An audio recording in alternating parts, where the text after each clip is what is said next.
Okay. I'm going to call tonight's meeting to order. Roll call, please. Councilmember Murray, Present. Councilmember Payne Donovan, Present. Councilmember Ryan, Here. Councilmember Sonmore. Here. Councilmember Woodard is attending remotely. We might give him a second chance after everyone else. Mayor Pro Tem Wall, Here. Mayor Matsumoto Wright. Here. Councilmember Woodard,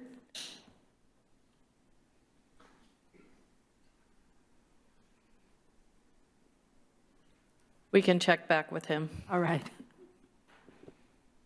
All right, thank you. So, first thing on our agenda is the city manager's report. Thank you very much, Mayor, Mayor Pro Tem, members of council. Several things to mention. So I wanted to highlight, I've seen it in a couple of the newspapers and news sites, but I wanted to mention again tonight. On Saturday between 10 and 2, Sound Transit and our fire district will be participating in a drill for our new light rail station. So just want to make sure when everybody sees the flashing lights, nothing's going on. It's a practice, just a drill. And for our new light rail map that we're having prepared. I apologize. Can you hear me? Yeah. I can't tell if it's just me, but there's no audio for mine. Maybe it's a computer glitch on my side. Anybody else on the call? Can Brandon hear you? We can hear you. I cannot. It looks like they have themselves muted.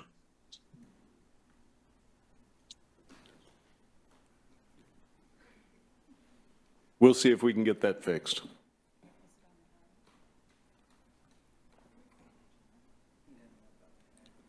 Yeah. Can you hear us now? Yes. Perfect. Thank you. Awesome. Okay. For our new light rail station, again, we have hired a local artist whose work has been featured in Arts of the Terrace to create a map for us that highlight food and drink options within about a half mile of the light rail station. So we're going to have that as a economic development tool going forward. I think it's going to turn out really well. We wanted to do it in the style of like the Disneyland or Magic Mountain maps you see when you walk into the theme parks. I'm really looking forward to seeing the final product there. Also, painting of the parking space lines at the boat launch and at the senior center parking lot in Lake Ballinger should be completed by tomorrow. So that'll be open again. And we have an announcement coming very soon about the reopening of Ballinger Park. So that's going to be fun. It'd be nice to have when the weather's still nice. And also, I wanted to mention, let's see, the road closures are shifting for the Safe Routes to School project at 216th and 48th on Monday. So I wanted to make sure everybody was aware of that. And that's all I have. I'd be happy to answer any questions if you have any. The road closures are shifting. Right now, it's north-south, and then is it going to go east-west this time? I believe they're just shifting lanes. So it's still north and south. They're just moving over to the other side. Oh, okay. Yep. All right. Before we go forward, you need me to officially say I was here? Apparently you missed that. I'm like, all of a sudden I feel like I've tuned into a show half over. When did this happen? Thank you. Yeah, so Councilmember Woodard attending remotely via teleconference. Okay, thanks. Thank you very much. Okay, so next is the consent calendar. Mayor Pro Tem. Thank you, Madam Mayor. Move to approve the consent calendar items A through D. Second. It's been moved and seconded. All in favor? Aye. Aye. All opposed? Motion carries. Next is the presentation on the community satisfaction survey results with our Polco Senior Survey Associate, Brandon Barnett. Or, Yeah, I was just going to introduce him. okay. Thank you, Mayor. Brandon, do you want to share your screen or would you like me to? You've got it. All right, great. Well, thank you for being with us here tonight, Brandon. He is representing Polco. This is our biennial community survey that we do prior to budget to help us understand where we are as a city and how the community is rating our services. And POCO also does a national survey that they'll tell you more about so we can compare ourselves to peer cities across the country. So take it away, Brandon. Thank you for being here. Thank you very much. I appreciate the opportunity. I'm happy to be here to present a summary of the findings from the Mountlake Terrace National Community Survey. Before I begin, on behalf of myself and my POCO coworkers, I'd like to thank Mick Horton, our primary contact throughout the survey development and implementation process. They provided thoughtful and detailed feedback throughout the project. A little bit about POCO and National Research Center. POCO's online community engagement polling platform provides the information tools local governments and other public sector leaders need. Now, hundreds of organizations nationwide use POCO for strategic planning, budgeting, and empowering resident voices. And we make civil and verified community engagement online not only possible, but accessible. The National Research Center at POCO gives local governments and other public sector organizations the data they need to make more informed decisions. Since 1994, we've worked with hundreds of jurisdictions nationwide. NRC is best known for our national benchmarking surveys, such as the National Community Survey, the National Employee Survey, and the Community Assessment Survey for older adults, among others. Our benchmark database is the largest of its kind in the United States. POCO and NRC merged in 2019 to more effectively serve local government and project resident voices. POCO is also an exclusive partner with the International City County Managers Association and the National League of Cities. And we work closely with engaged local government leaders, the Alliance for Innovation, and many academic partners, including the American Association for Public Opinion Research, the University of Wisconsin-Madison, the Hoover Institute at Stanford University, and the Harvard Kennedy School of Government. Before we dive into the results, I want to emphasize there are a variety of ways these results can be used. Most commonly, the jurisdictions we work with use their survey data to monitor trends in resident opinion over time, to measure government performance and ratings of public trust, and to inform budgeting processes and strategic plans. Our results allow you to benchmark your community's specific characteristics and services against those same characteristics within other communities in our benchmark database. Our hope is that as these findings are presented, it will spur ideas for you in what could be done with these results or where you might want to dig deeper. The National Community Survey is a standardized 5-page comprehensive survey that allows municipalities to assess resident opinion about their community and local government. The NCS focuses on the livability of Mountlake Terrace by categorizing survey questions into 10 main facets of community livability as shown here. These facets have been identified through extensive survey research as those that are most impactful to the residents' quality of life. The NCS includes items within each of these 10 facets to provide a full picture of how residents feel about their community. Finally, these facets also tend to align with municipal departments, making it easy for city staff to quickly find the information that is of the most importance to them in the final report of results. This was the 8th time conducting the NCS for Mountlake Terrace.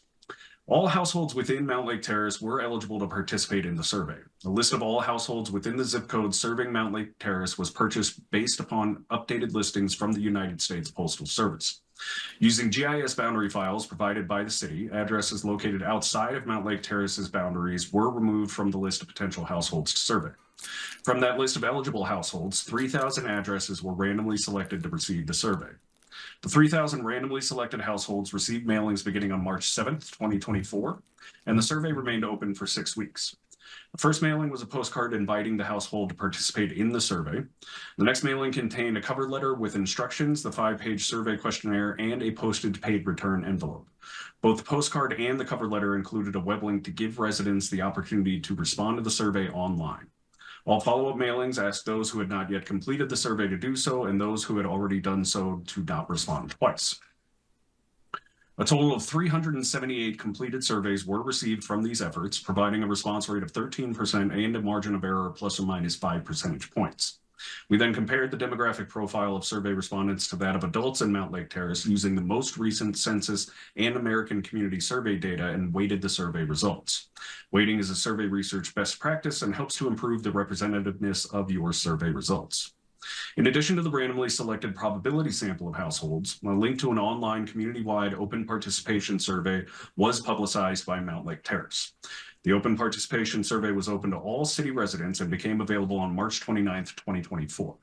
Survey remained open for 2 weeks and 29 responses were received. This presentation and the report are based on the 378 responses from the random sample mail-based survey. The responses to the open participation survey are provided separately in the full report.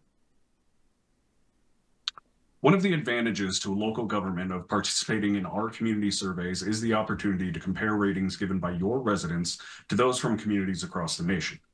NRC was the first organization to conceive of the idea to create benchmarks of public opinion. This allows jurisdictions to compare ratings of services to ratings of similar services from other communities. There are currently about 500 communities in our database. We'll now move into an overview of the survey results. In the survey, we have 2 questions that ask directly about those 10 facets of community livability that we touched on earlier. The first asks residents to rate the quality of each, and you can see the resulting comparison to the national benchmark in the shading on the chart. The second question asks about the same facets of livability, but is centered on how important residents think it is for the community to focus on each facet in the coming 2 years. So we ask about both the quality and importance of each of these facets, and we use those answers to create the quality important gap analysis, which we'll see on the next slide. We use this chart, which is also included in the report, to help determine which areas are of relatively higher importance and lower quality to residents, those with the biggest gray bars between the 2 scores. This chart is one of many ways to interpret your data and can be used to identify key findings and help a community determine which areas may need additional focus or resource allocation in the coming years, and which others are performing well by comparison. Of the 123 survey items for which residents provided evaluative ratings, 7 received ratings higher than the national benchmark, 107 received similar ratings, and 9 received lower ratings. Ratings are considered similar if they are within 10 points of the national average, and higher or lower if they are more than 10 points different from the average. When compared to results from Mountlake Terrace's NCS results from 2022, in 2024, 17 items received ratings that were statistically significantly higher than the previous survey iteration. 99 received similar ratings, and 10 received lower ratings. The most significant increases include water resources, which increased by 15 percentage points, recreational opportunities by 14 percentage points, Mountlake Terrace as a place to raise children by 12, affordable high-speed internet access by 11, and the availability of paths and walking trails by 11 percentage points. The most significant decreases include sewer services, which declined by 11 percentage points, well-planned commercial growth with 9 percentage points, and economic development by 8 percentage points. Moving now into the highlights of our findings, I do want to point out a few items that stood out to us as survey researchers.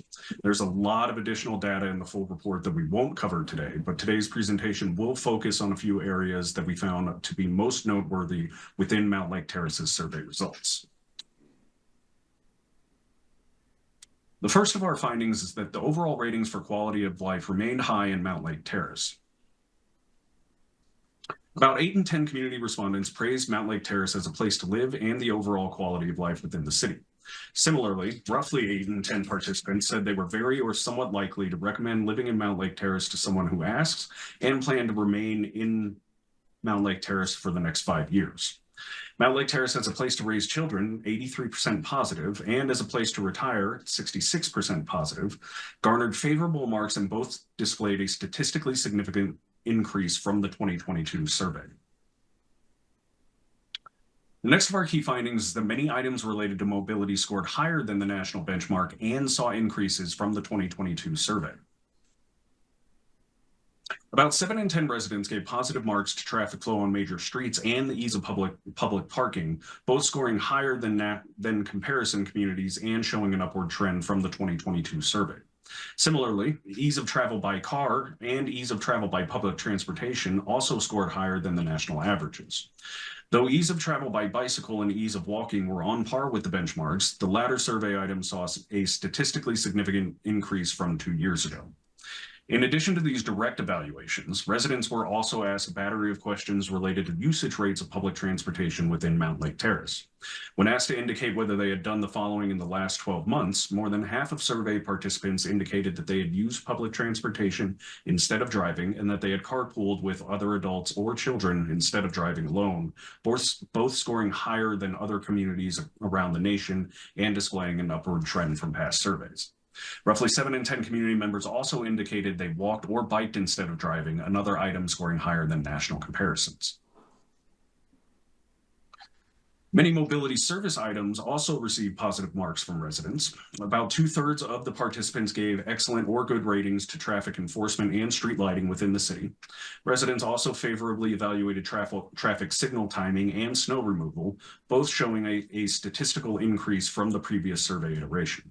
While approximately 6 in 10 respondents gave excellent or good marks for the quality of the bus or transit services, scoring higher than the national average. The next of our key findings is that residents offered more favorable reviews for many of the city's recreational and fitness activities. About 8 in 10 respondents favorably evaluated the overall quality of parks and recreation opportunities and city parks. Similarly, roughly 7 in 10 community members gave high marks to recreational programs or classes and recreation centers and facilities. Those two final items both saw statistically significant increases from the 2022 iteration, as did the availability of paths and walking trails, fitness opportunities, and recreational opportunities. Next of our key findings that the local economy continues to be a top issue for residents. The local economy continues to be a top issue for residents, with over 8 in 10 stating that this facet should be an essential or very important area of focus for the city in the coming 2 years. Some items related to the local economy did come in below benchmark comparisons, including the vibrancy of the downtown commercial area, employment opportunities, and shopping opportunities. Additionally, about half of residents gave positive marks to Mountlake Terrace as a place to work, while roughly 4 in 10 community members favored Mountlake Terrace as a place to visit, both falling below the national average. Though economic development at 46% excellent or good was on par with similar communities, the survey item did decline over the past 2 years. In conclusion, the overall ratings for the quality of life remained high in Mountlake Terrace. Many items related to mobility scored higher than the national benchmark and saw increases from the 2022 survey. Residents offered more favorable reviews for many of the city's outdoor activities, and the local economy continues to be a top issue for residents.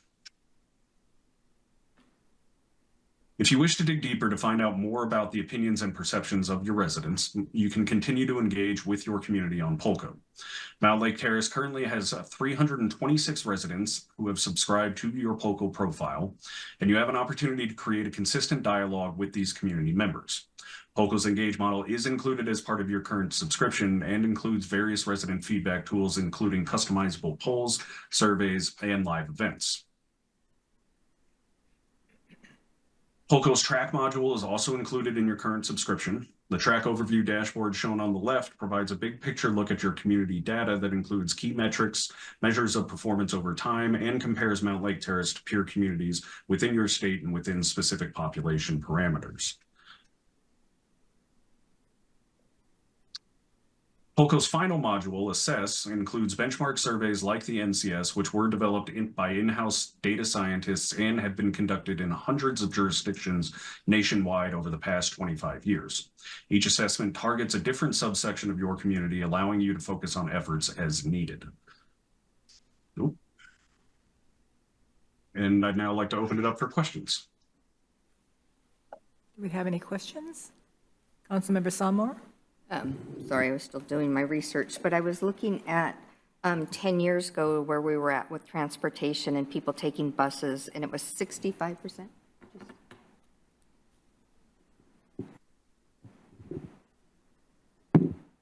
it not working? Oh, okay.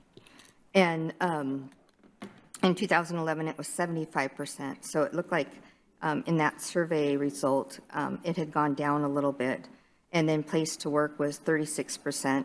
and public safety. I hadn't had a chance to look at that. So I was going to ask, since you've been doing it for so many years, do you have a running total like you did in 2013 where you compared the last 4 years or the last 4 surveys that you had, or a comparison of all the surveys? Yes, just the ratings as they've changed over time. And in the future, I know at that time you only did 1,200 people, and I was going to ask, I received a text message to do a survey, and I thought it was kind of a scam, so I didn't click on it. Did any text messages come out on that? And I was trying to look it up really fast, but yours were all done by email? Ours were all done by mail. Mail. So by postcard and mailed paper survey. There are some very strict laws about using text when it comes to surveying. What are those, just out of curiosity? Because it was the weirdest thing. It came across about a month or 6 weeks ago, and it asked to fill out a survey, and I hadn't seen one before, so I didn't click on it. And so there is something that we can't do a survey by text? I'm just curious what the rules were. It's strictly that a resident would have had to have opted in to receive texts about a survey that was coming up. And so if a company puts out just cold calls with texts for any kind of survey, that's actually against, I think, FCC regulations. Good to know. Thank you. Councilmember Murray? Thank you, Mayor, and thank you, Brandon. Appreciate the overview and lots to dig through. So you said the full information is in the full report and we have access to that, correct? Correct. I did have a question about different demographic questions and weighting. I noticed, at least in the packet materials that we have access to, that you walk through some of the demographic results and talk about kind of the unweighted response rate and then kind of the adjustment to weight in comparison to the census.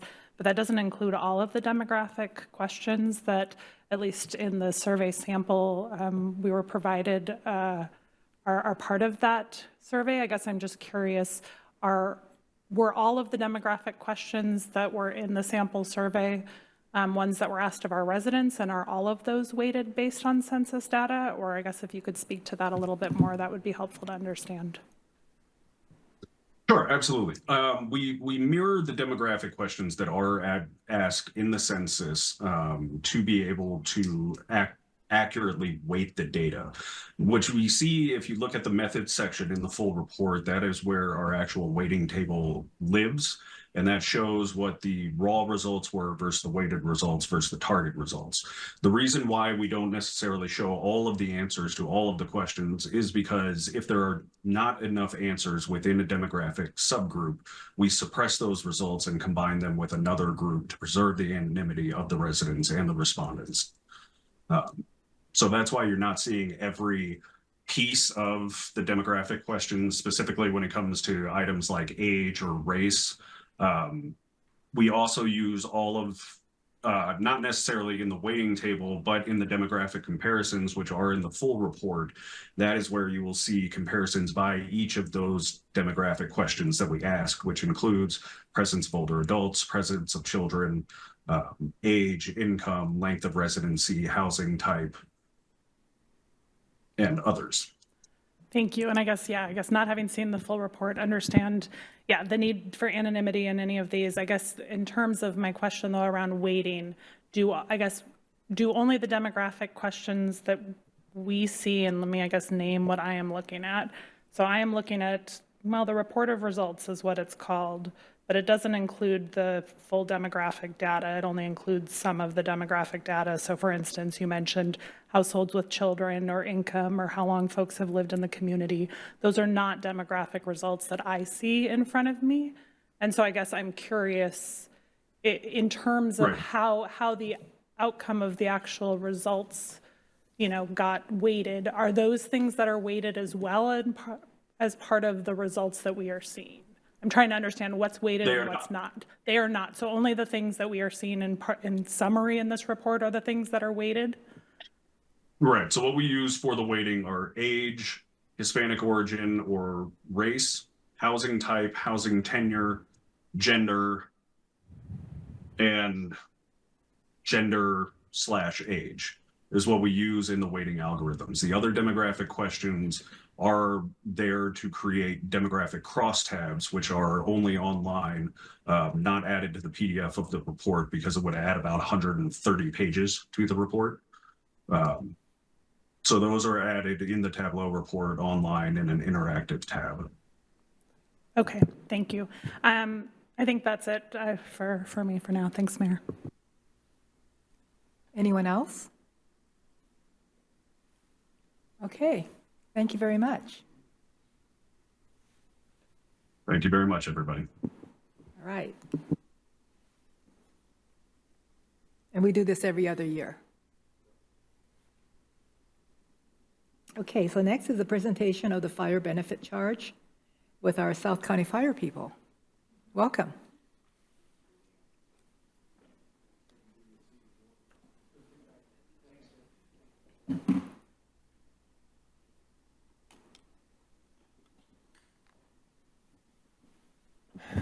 Good evening, Mayor and the council. Appreciate you having us on the agenda and being able to, I think you're aware, we've got an initiative on the ballot for the primary in August. We're renewing the benefit charge.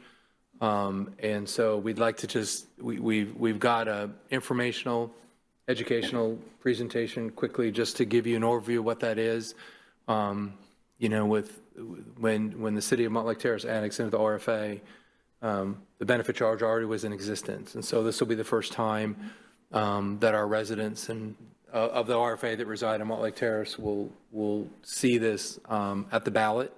And we want to make sure you have the information that we're providing to everybody, because inevitably people in the city will call you or potentially reach out to you and maybe ask questions. And so with that, we've got a short presentation. There's a short video that actually gives a beautiful overview of the benefit charge, far better and shorter than what I would do. So just a real quick who we are and who we serve. I know most of you know this very, very well. The city of Briar, the city of Linwood, the city of Mill Creek, the city of Mountlake Terrace are formally annexed into the RFA. We still provide services, city of Edmonds under contract. We're hoping that they annex in here in 25. And then we serve a large section of unincorporated Sandwich County south of Everett.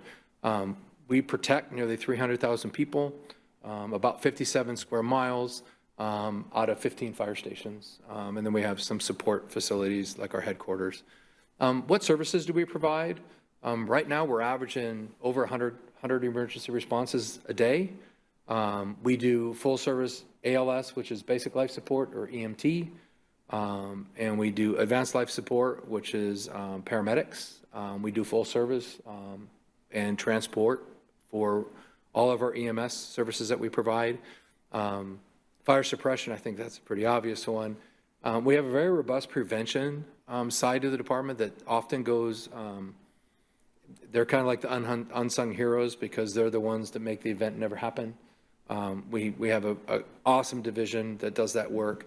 I know you are well-versed in the conversation we've had previously on the Community Resource Paramedic Program and the alternative response that we put in place rather than put them in the ambulance and take them to the hospital, which doesn't necessarily solve their problem. You know, we connect them with the resources that they actually need and in my opinion, bring the right resources to them and actually solve their problem, which is kind of what we're here to do. Something new that I don't know if we briefed this to you before, we actually carry whole blood now in the field. We're the only agency in the county that's able to do that, and we have the ability to give blood actually on an emergency response. We have some limitations with it where we get blood once a week, and if we use it, we don't get any blood till the following week. We're doing some things to increase our blood capacity, and we had a blood drive just the other day at our headquarters. I think you're going to see more of that happen, and we will make sure that our partners know that that's happening. And the benefit we see by doing that is, you know, if we have an event on Monday and we use the blood we got Monday morning, we don't have any blood until the following Monday morning. So if we have another event that happens, that person that we're there to serve doesn't have that capability or that resource. So we're doing some things on our part to help increase the availability that we have for blood for the citizens that we serve. And so don't be surprised if the city manager is saying the blood drive's coming. Remember when Chief Eastman talked about it. So, and we're using it quite a bit. We're realizing that it's not just what you would think, trauma and penetrating injuries and gunshot wounds.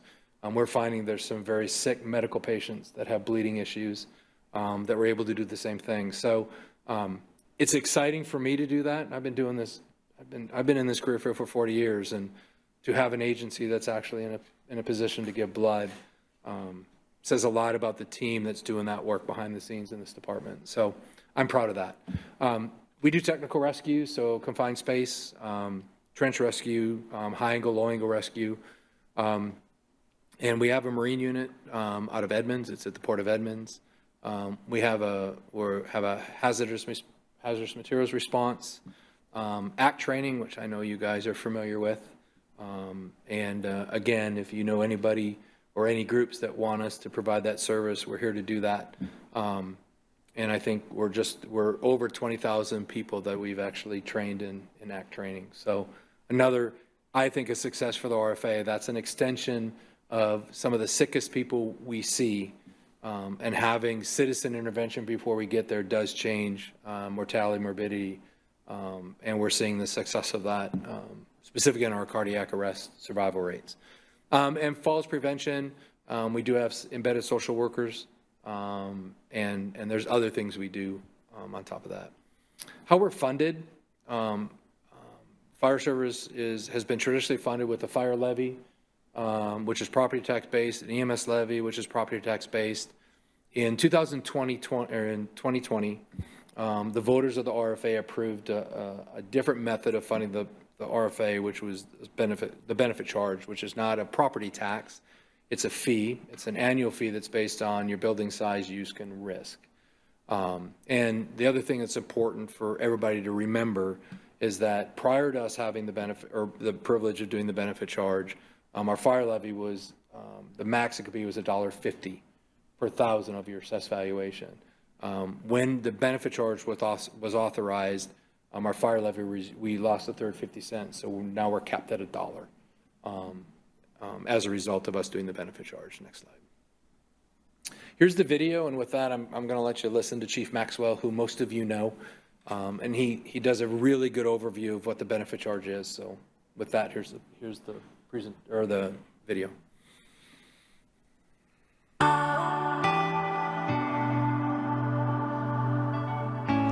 Hi, I'm Assistant Chief Sean Maxwell, part of the team here at South County Fire. I want to talk to you today about the benefit charge renewal on the August ballot. Your fire and emergency medical services are generally funded two ways: property taxes and a benefit charge. When our voters first approved the benefit charge back in 2020, more than 95% of homeowners paid the same or less than what they paid before. Property taxes are based only on your property's assessed value. So two homes of the exact same size can pay very different costs depending on the location. A benefit charge takes a more fair and balanced approach.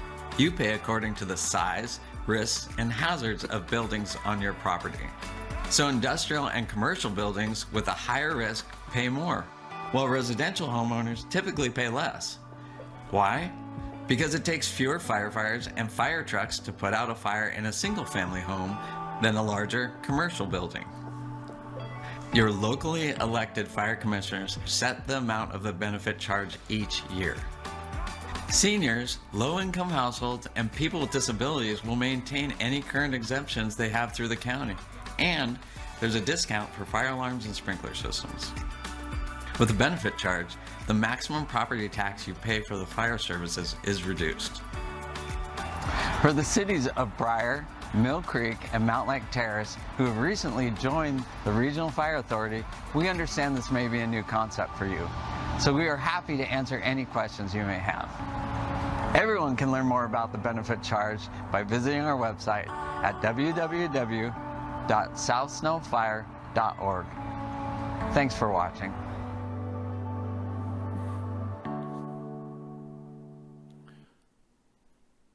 So again, just about the benefit charge, it's based on the building size, use, hazard, and there's no, if it's vacant land, there isn't a benefit charge associated with it. It's only for the improved properties.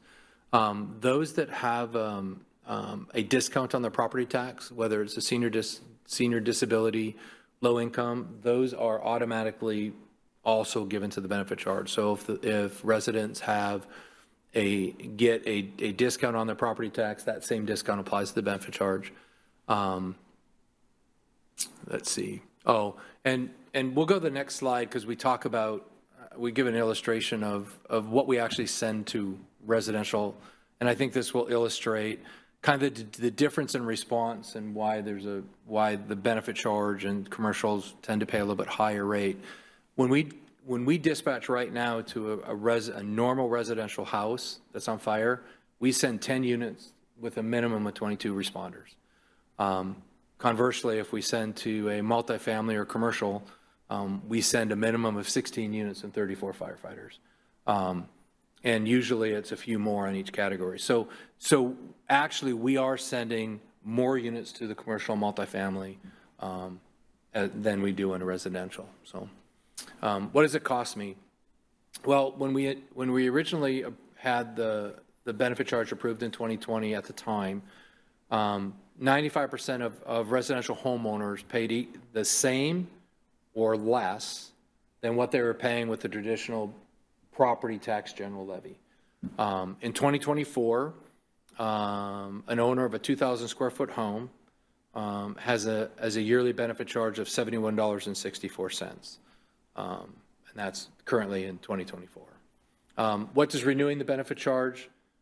What's the benefits? Well, we get to maintain the current response times that we have, maintain our current service levels, fund not just the firefighter training, but the emergency response equipment and the other resources that we actually need to provide the service. And then again, we want to make sure that people have the appropriate information to make informed decisions. And here's some additional ways to contact us if you have additional questions to make sure we can give you the answer to those questions as you consider the ballot measure. And with that, that's what we have, and I'm willing to take any questions if anybody has any. Do we have any questions? Councilmember Salmore? Well, Chief Bob Eastman, can't believe I'm saying that, and congratulations. Thank you. Well deserved. I can believe it. I've known Bob a long time, and I'm very proud of him, so I have to give him a hard time.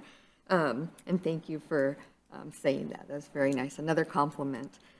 My question is, so you said in 2024, an owner of a 2,000 square foot home in Mountlake Terrace pays a yearly benefit charge of $71.64. If they pass the levy or the measure, how much would it be? So the measure that we're asking to renew the benefit charge gives us, it's renewing the mechanism for the funding mechanism. It's not like a levy lift where there's a dollar attached to it. The benefit charge, what we set the benefit charge at is done annually by the board or the electeds. And so there's not a correlation between the ballot measure and what the benefit charge is, because we're asking to renew the mechanism of how we fund, and it's not attached to a dollar amount. I can tell you the last 4 years, the benefit charge has gone up 2% a year. And I want to say, and you may know this better, I think it's been a total change, I think, annually of under $2 from when it was implemented in 2020. So the $1.74 is the increase over 4 years, right? For 2,000 square foot home. An increase. $1.74 since it was implemented. That's the increase, the total increase over 4 years. In the 4 years. Oh, because I was thinking Mountlake Terrace was just yeah. I'm like, wait, we haven't done it for 4 years. So I hope that answers your question. Yes. Okay.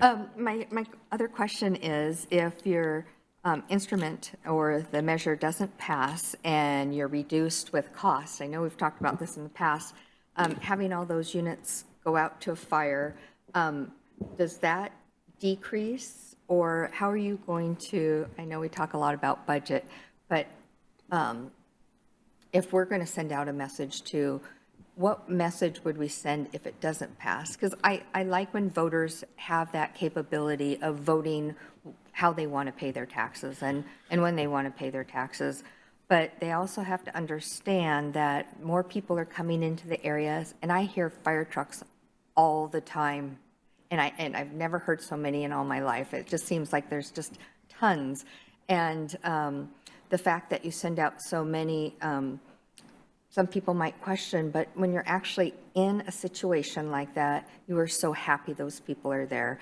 And it's one of those things you hope you never have to use, but most people at some point in their life will have to use it. And so I just want to stress the importance of what happens if there isn't enough money and what happens to our services. So- I mean, not enough money, but a reduced amount of Yeah, money. so in the scenario we're in right now, the benefit charge, if the voters say no for the renewal, we still have the benefit charge through 26. So there's no immediate impact or change. We'll have to go reassess, and determine from, whether we go back. If we're not allowed to continue the benefit charge, we're going to be forced then to go to I'm going to say from my perspective, the traditional funding model that we've been for the last 28 years I've been here, which is if the benefit charge goes away, then our general fire levy goes from $1 back to $1.50, and then we'd have to go back and ask for a lid lift, and then it would be 100% property tax based, and we'd lose the flexibility and the other benefits that we've been talking about But if it doesn't pass on the 6th, we've got a couple years to reevaluate and look at what that does. But that doesn't have an immediate need for cuts because we still have the privilege of using the benefit charge through 26. And do you see, how will you support, I'm just going to ask since we're opening soon light rail, how are you going to support light rail? I mean, the ladder trucks and different things, and I'm just curious, how do you get up there? How is it going to be achieved? I'm just thinking ahead of what's going to go on with. So I can tell you the RFA, we started this planning, we were still Fire District 1 in 2016. So the RFA has been looking at this, like I said, since we were formed in 2017. So we've already increased staffing over the last few years in anticipation of it's not just light rail, it's the growth that's happening around everything, right? You guys have some major growth coming. Linwood's got major growth coming, and our region has done nothing but grow, right? And that's going to continue. I don't see that slowing down at the end of the day. So we look at all of that. We've actually increased staffing. We've been training and working and gearing up for this really hard from the training side since 2020, and have done several events, and we've got equipment now and special jacks and special equipment that the crews have been training on, and like city manager was saying, we have a drill coming up and it's specifically down here because it's going to coordinate the King County response and us response, because on some of those major events, it's all of us that have the equipment and the training for light rail, which is not just my agency, it's us in Seattle, and if it gets big enough, East Side and Seattle. So, how we access, I'm not intimately involved. We have ladder capabilities. They've done training to get us access where water is, because some of that has changed, right? And we've got standard operating procedures and policies that are associated with that. And I guess I'll take a book out of Assistant Chief Isotela, who's my assistant chief that oversees training and operations. We had this conversation with Linwood a week ago, and he said, rest assured, we're ready, and we'll be ready the first time the trains run. And I would make the argument we're actually ready today.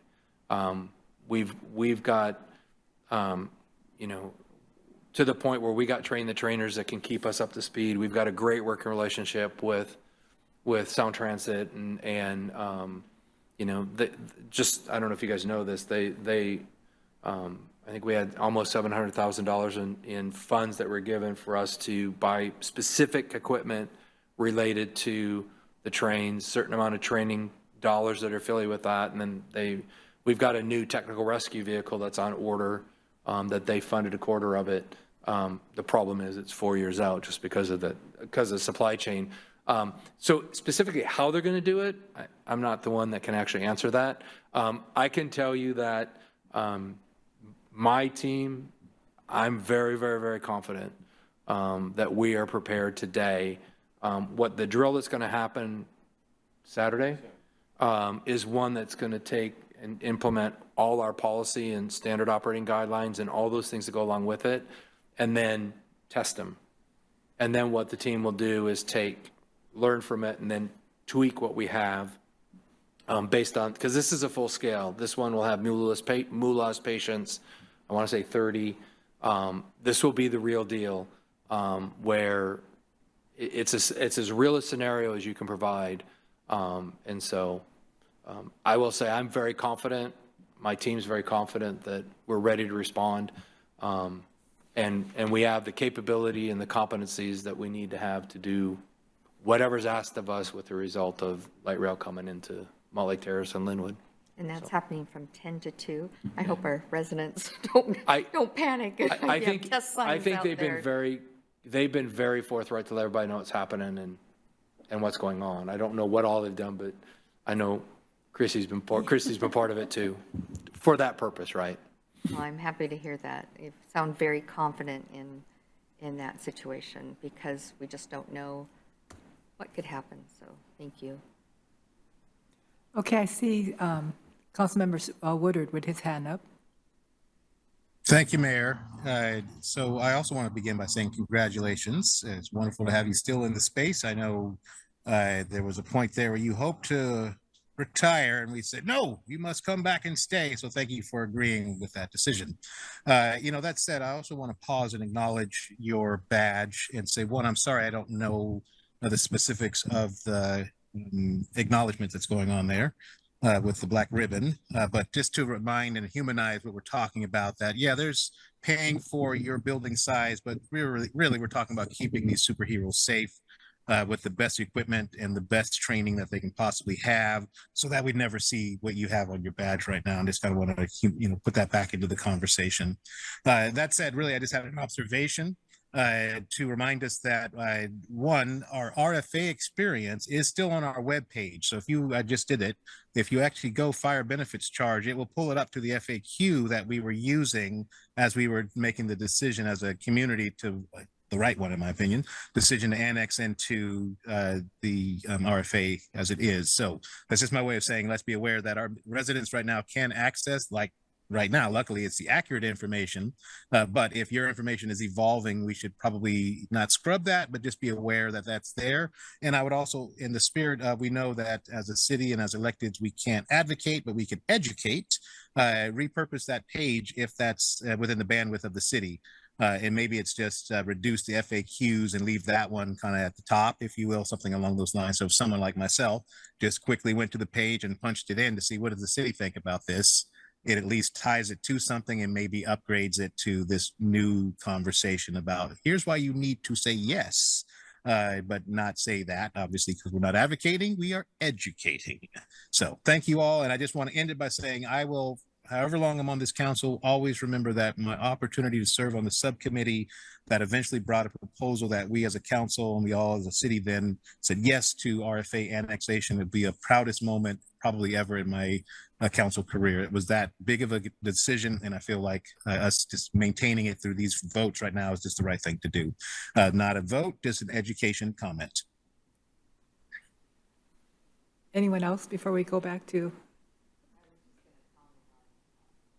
Okay. I was going to say, if you need blood, we volunteer Steve Woodard. I think he has a little bit left, but he's a great proponent of blood drives and donating blood. Very kind. Very kind. I was so bummed to miss the cities, but it's because I'd already donated.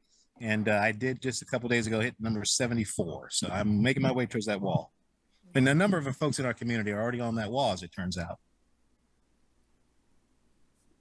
We'll go to Councilmember Payne Donovan and then Murray. Thank you, Mayor. And I'll tack on another comment here, coming off of the great question that Councilmember Sonmore asked. I think it occurs to me that just in terms of tax equity, that the benefits charge versus sort of reverting to a property tax-based sort of paradigm is having this mix is a lot more equitable for all involved, and I think that's not lost on me, certainly, and I hope it's not buried in what is otherwise, kind of bureaucratic, sort of technical language on the ballot. But I appreciate that we have the chance to consider a more equitable approach to funding our most basic public safety services. So I'll stop there. Thanks. All right, Councilmember Murray. Thank you, Mayor, and thank you both for being here. And I think Councilmember Payne Donovan brings up a really good point, so appreciate that. Just, I guess, two things, since we are new to the RFA. You mentioned in passing that, that we have representatives now who represent us, in the decision-making around the benefits charge. Could you just maybe remind folks what that looks like in terms of that we have a representative, that they meet regularly, that they have opportunity, just like they do with us, to come and share their thoughts and perspectives about the work that the RFA is doing? Yeah, I think you're talking about the liaison now until 25, when people can actually run for district. So the way it's set up now is there is a representative, and I think we're soon to get a new representative, but the city of Mountlake Terrace has a representative that attends our board meetings. They don't have a vote, but I can tell you they're in executive session. We've had executive sessions, and they participate, and they get all the same information that our commissioners do. And so when decisions are made to like I said, they were part of the conversation to put the renewal on the benefit charge. They didn't get to vote, but they were part of the conversation, and I'm happy to say they actually participated in the conversation. And if they don't, the board's very clear to say, so, Jesse, what do you think? Or Paula, what do you think? Right? So we have two liaisons right now, Paula Swisher, and we'll have a new one here with the city of Mountlake Terrace soon. And I would say they're valuable assets to our governance. And so, yeah, they have a voice, and then we hope that they come back and keep you informed on what we're doing, because as much as I'd love to come down and see you guys face to face and have these conversations, there's with 5 cities we're dealing with, and we all meet on the same nights, and I'm an army. I've got an army behind me, but I'm one person. It's hard for us to get and tell you those things, and having a liaison there for me is invaluable. And hopefully in 25, I'm not sure exactly what commissioner districts are up for election, and if one of the ones that encompass the city of Mountlake Terrace, then a resident from Mountlake Terrace will have the opportunity to run and be a city commissioner in the RFA. And once that happens, then the liaison positions stop, and then you're kind of stuck with me coming and talking to you. Well, we always appreciate you coming and talking to us. One other just, I guess, thought and question, since we have you here and since we just had a chance to hear about kind of how our residents are feeling about the community. And, obviously funding plays an important part in service levels. One of the things that our community shared that they would like to see or better understand, at least, is emergency preparedness opportunities. So I think you talked about the unsung heroes in your, department and teams. And some of the work that they do to help avoid, emergency situations happening to begin with. Can you tell us a little bit more about that? So, emergency preparedness is a big item, and so I think we do it a couple different ways. One is obviously with our prevention office and Christie's team, our public educators. We put a lot of personnel and time and a certain amount of the budget to prevent things from happening in the first place. We do that for fire, and quite frankly, we're doing it for EMS. Part of the community resource paramedic program is for people not to have to call us, right? And so the hard part about that side of our preparedness is it's hard to quantify success, right? Because if the event never happens, it's hard to measure that. We do know, we do know the success is there. We do know certain things where making sure people have smoke detectors, and we know when smoke detectors work, early notification, those pieces. It's harder when you talk about, you know, going into somebody's home and getting rid of the trip and fall hazards for the elderly, because we know, you know, somebody who's elderly and falls, the mortality rate's 50%, right? At some point in time within the next, 12 to 18 months. And so if we can prevent the fall, right? And it's simple things like making the house safe, and we do that on a regular basis. I can't tell you how many people we keep from falling, but I know we are. So that's one aspect of preparedness. There's a whole nother aspect of preparedness that I think the pandemic has taught us. It's resilience. And that's a more challenging one for us and I think everybody. But we've learned a lot, and we're moving towards the ability for your fire department specifically is being able to stay in the fight, is what we call it. That's the term we use, but to stay operational for 3 to 6 months and have enough stuff that I don't have to rely on people delivering me things. The problem is, for an organization of our size, I need space to do that, and I'm not there yet, right? It's a conversation we're actively having, to have enough storage space to store, 6 months worth of EMS supplies and have a plan to rotate and do all those things. So there's another aspect of preparedness along with that. We do CERT training, we do CERT classes, we do multiple things that Christy and her team and the Fire Marshal's Office provide that help citizens be resilient. And I think we've got great success there too. And then we work closely with DEM from the county's Department of Emergency Management, which is a whole nother aspect of preparedness. So there's a lot of arms. I hope I answered kind of what you were asking for at the end. Yeah, Chrissy. I just wanted to mention that we are going to have an emergency preparedness expo in September, and that is in partnership with all of the cities and the communities that we serve.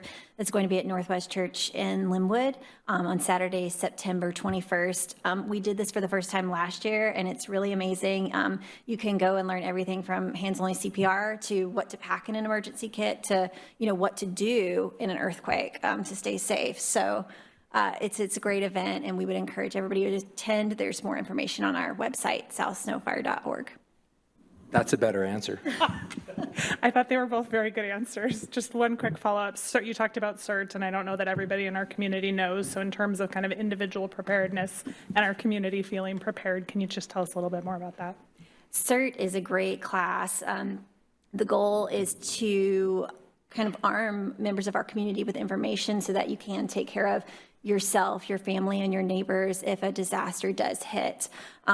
You learn a lot of different things, including how to maybe prepare your home for a disaster, to how to shut off your utilities in a disaster, all kinds of things like that. It's a very valuable course, and you can do it in one weekend.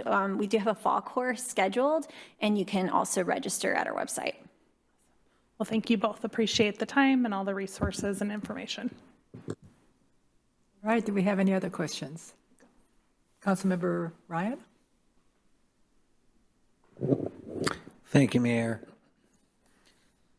I really appreciated the questions our council member Sonmore gave and asked and talked about the light rail, because I hadn't really thought about that, but that's a concern. It sounds like you get everything under control except for the supply chain. Hopefully we can get more stuff made in America so we can get a quicker turnaround with some equipment. I really have admired the fire department here, but even back when we had fire districts, and really commemorate them for when there's a traffic accident, because it's horrific. So it's not like a fire, could be, but, and the medical response, just super. So, and they're really nice people. And when they come up the street, if they don't have to have the siren on, they don't put the siren on. But they need it, they need it. I mean, they're conscientious. I also thought back with the fire district, and now the benefit district, that training is superb. We really have top-notch people, so I feel real safe. I just have to eat less bacon and ham and things like that, be a little more safer. But kidding aside, I really think the department's done a great job, and I like the merge. And I know everybody's talking about the benefit district because it's going to be a change in how you pay in that, so I understand all that. Hopefully our citizens will keep with back when we did have EMS, emergency medical services, that they passed it all the time, and this will continue. All right, if I could, thank you. All right, Councilmember Sonmore. Follow up. You mentioned training, and I've had to call fire a lot. And when they came in, they were training somebody, and I was like, but they were wonderful, because I thought, why are they training somebody when I'm trying to save this person here? But the way they did it was very professional, and on-the-job training is so important. And you know, so when you see somebody doing that, be very supportive. And one of the other things is, you know, making sure you have room in your house that people can get in and out of, because some of our houses have tight hallways and different things. But when you talked about, Aaron, about the prevention, you know, we always think about fire prevention, but the older I get, a lot more about fall prevention, and you don't even think about that. But we spent a lot of time in the hospital in June, and there were a lot of people that had broken femurs, broken arms, and these were very elderly people, and it was life or death to them. And getting out information about fall protection. And I remember we talked about how you were going to implement that years ago, have a special unit dedicated to just falls, and I think you're still doing that. We have an individual, and that is his full-time. He is our falls prevention specialist, and that is what he does. And you know, we think fire, but fall is preventing or saving lives too. And Christy, I was just looking on for the event, what, did you say it was in October?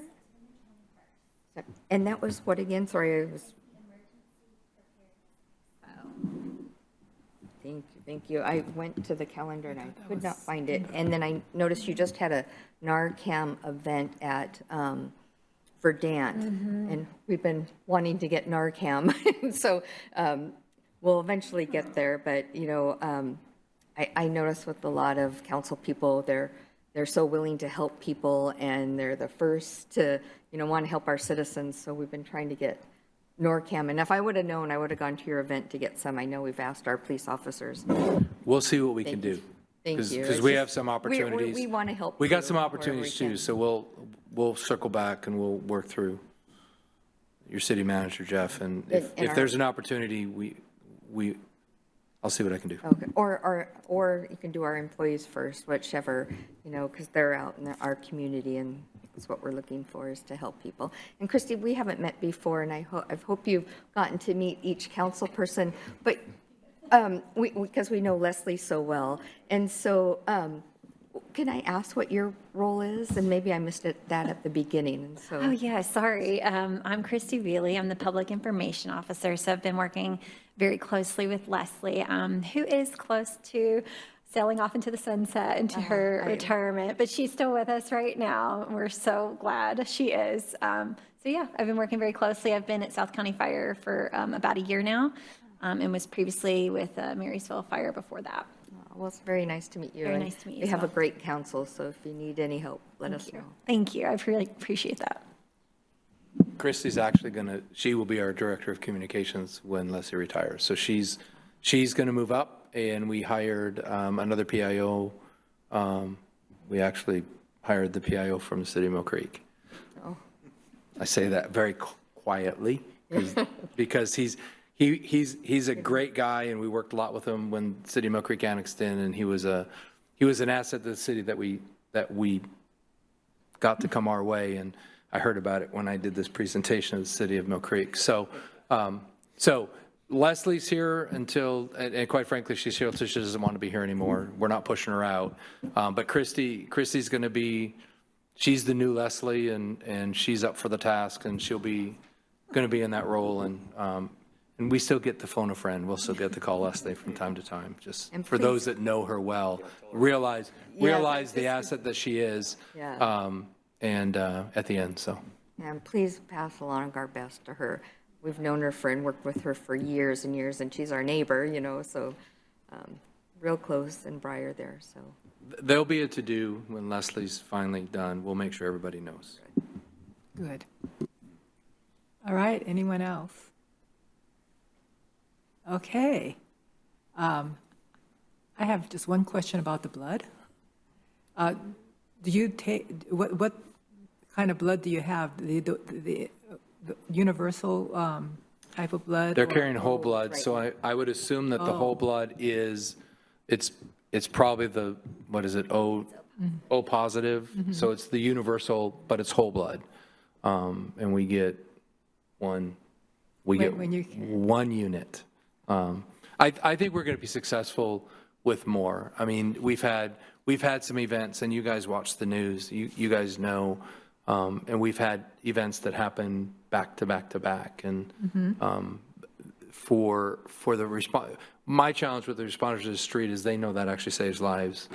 And when we have that resource, they use it once, and then it's gone. That's like you have a fire hose for your first fire, and then the next two fires you don't have the fire hose, right? So we're really making a conscious effort to, and I think you'll see this more frequently for us. I venture to say that you'll see us doing blood drives quarterly as a result, and I'll be for a very selfish reason. So we get, when we use it, we can go get another pint. Another unit, right? The other thing for folks to know is none of the blood, we carry it in our medical service officer rig. It's in a specifically designed refrigerator, so it maintains, and at the end of the week, if we don't use it, we take it back, and then it gets moved to the OR and used, and then we get new. So there's no waste in what we do. I mean, the blood's never wasted. We either use it or it goes back and goes to the OR and gets used.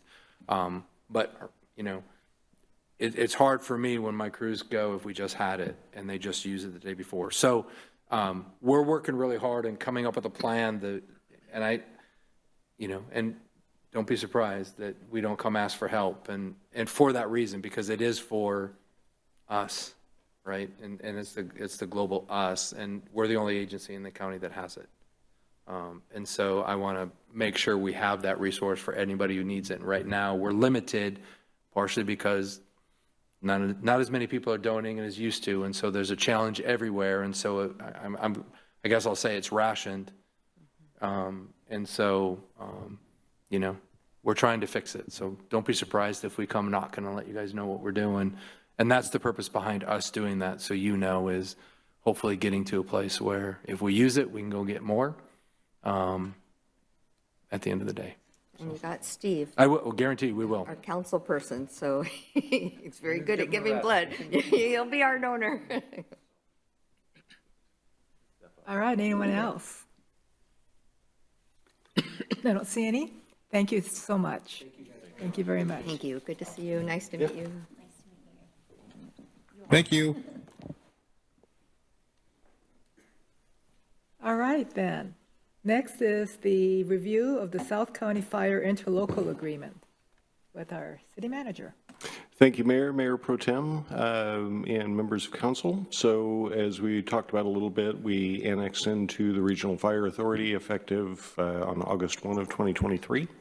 And we would like to enter into this agreement to provide fire code official services. That is plan review, building inspections, those types of things outside of the firefighting and suppression, things that were talked about earlier. So that's what this agreement does. It does, I did want to make note, we can, either party can terminate with 12 months notice, but neither one of us can submit that notice before 2025. So effectively, this provides fire code official services through the end of 2026 at the very minimum. And then it provides that we can extend the agreement year over year. And no actions required, just that it automatically happens. Later this year, the Fire Authority will develop a fee schedule for the services that they provide, again, the plan reviews and things like that, and we will come to you when we update our fee schedule so we can do that all as one piece and adopt all those fees at one time. And with that, I'm happy to answer any questions if you have any. Do we have any questions? Councilmember Murray? Thank you, Mayor, and thank you, Jeff. Just in terms of fees, so I want to make sure that folks understand in terms of cost to the city, what that looks like. Yeah, so we want to provide the one-stop shop. So we will accept all the plans for review here, even though we don't review fire plans, obviously. And then we'll collect that fee, and then we'll remit the fee to the Fire Authority every 30 days. What those fees look like, we're working on that now, just to make sure we don't double the cost of what we currently have and make it so we are still friendly, I guess, with and welcoming to development community and people that want to provide the economic development that we heard was so important earlier tonight with the Polko survey. Thank you. Anyone else? Do you have a question? No question. Oh, okay. Other than, I'm assuming we can take action on this now. We can. We did have it noted for putting on the consent agenda on your August 1st agenda, but I don't think it matters if you'd like to take action now. Well, actually, no. I'm sorry.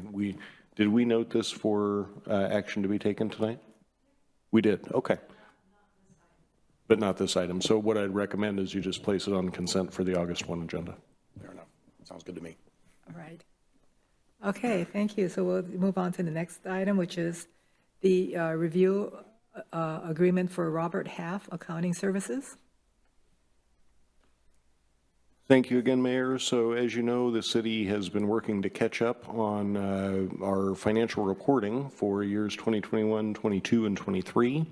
One of the things we had been doing is working with a off-site accountant to reconcile cash. Reported that to you that we've been able to reconcile 2021 down to, I believe it's 20 cents. I think that's what I've reported to you before. What this is for is, as you know, under the purchasing policies, my authority to sign contracts is up to $75,000. This last bill for the Robert Half piece has gone over that $75,000. I wanted to make sure that council was aware of that and approved that expenditure before we made that bill. So that's what this is. This closes out the 2021 reconciliation, and then we would move on to the subsequent years. Happy to answer any questions. Any questions? Okay. All right. So next is the review and vote on the City Council Strategic Plan.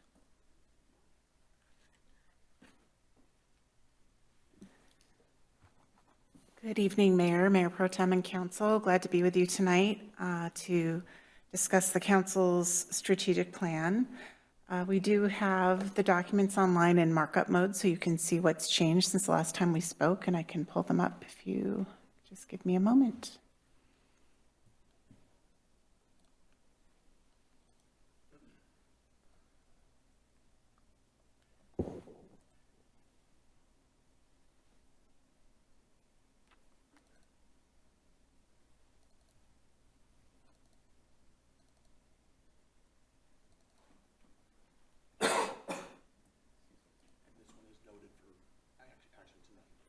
Yes, if you feel ready to do that.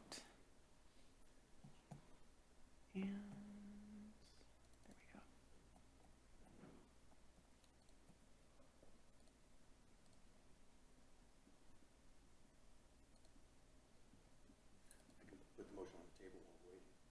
Sure. Madam Mayor?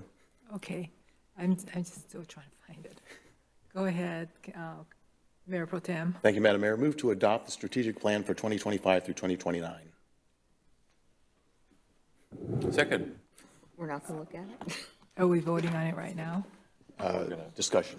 Discussion. So now we're open for discussion. Anyone else? Anyone? Anyone have a, go ahead, Mayor Pro Tem. Thank you, Madam Mayor. Just wanted to note that I thought you did a fantastic job incorporating all the input over the last several months now. It looked great. So I'm ready to move this thing forward and make it official.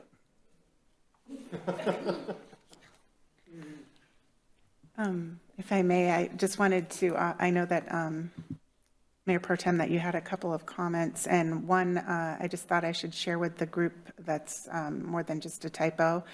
For number 3, the goal number 3, an informed and engaged community, the little write-up afterwards was a little wordy. And Can so, you scroll on the screen so we could see it online? oh yes, sorry about that.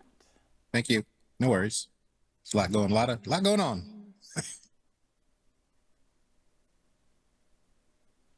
My screen's scrolling faster than the one online. So, okay. So just this paragraph right underneath the goal. One option would be just to shorten that sentence to say, foster an engaged and well-informed community that is representative of the city's demographics. And then the objectives would more clearly go into the details.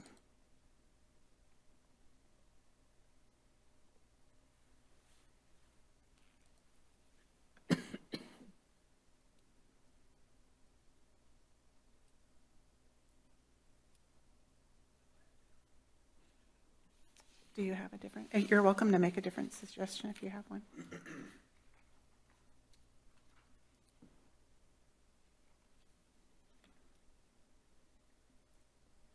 If I may, Go ahead.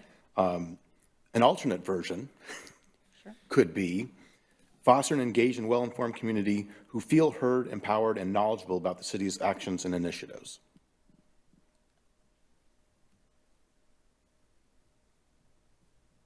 It says the same thing in less words. Yeah. The current version was a little clunky and didn't make grammatical sense, and so I think we were just trying to clean it up to make it grammatically correct. Sorry, it's hard to jump in. Go ahead. I like that adjustment. And although the word diverse is very nebulous, that would be the easy way, put that adjective in front of community to bring back in the part about reflective of the community. Yeah, and then it seems to cover that piece we just took out in terms of spirit, right? 'Cause what does diverse mean? Well, that gives room to talk about that.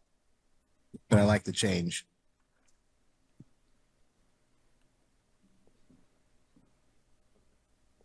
Was that the only section? Typo that they've already caught. Okay. Just, yeah. Yeah, I'm happy to take any other suggestions people have, if there are any. Anyone else have anything? I don't see any hands going up. So do we get the vote? Oh, we've already. Motion's on the table. I'll call for the question. Okay. All in favor? Aye. Hi. All opposed? Motion carries. Thank you. Thank you very much. Thank you. Okay. Then next is public comment.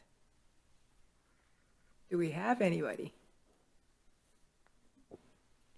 No one signed up in person. Written comments have been handed out to all of you and will go on the record. And no one pre-registered to comment online. Okay. The August 1st meeting agenda, I looked at that earlier. Oops.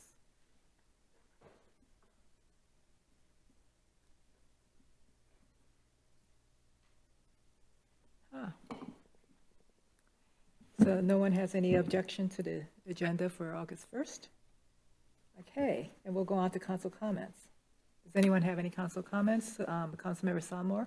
I know we'll probably talk about Terrace next time, but I wanted to say congratulations to one of our council members, Rory Payne Donovan and Cindy, for their recent engagement. So I had to be personal and say a personal note. And then, absolutely, congratulations.